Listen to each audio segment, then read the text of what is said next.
Le processus de commande de travaux sur des installations électriques ainsi que de travaux dans la zone de fonctionnement d'installations électriques, dans des locaux techniques et des salles de batterie se déroule selon des étapes prédéfinies décrites en détail dans le concept de sécurité électrotechnique et doivent être respectées.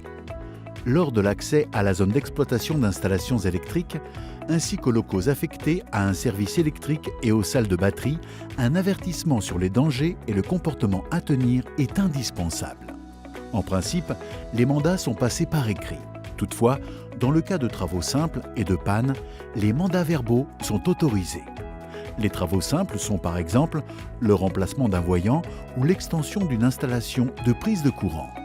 Dans le cas de mandats donnés à des électriciens qualifiés, ceux-ci établissent une évaluation des risques qui distingue tout d'abord si le travail se fait hors tension, à proximité d'éléments sous tension ou sous tension. Pour les travaux sous tension, un mandat écrit avec justification est nécessaire.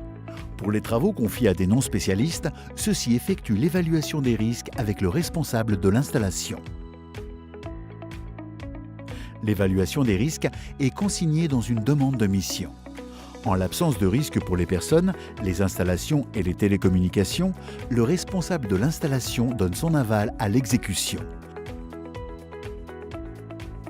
Le travail peut alors commencer.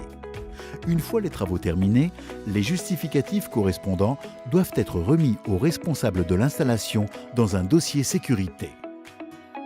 Le dossier est vérifié et, si nécessaire, un contrôle de réception des travaux est ordonné. Si aucun défaut n'est constaté et que le bon de garantie et la facture sont correctement établis, la commande est réputée terminée.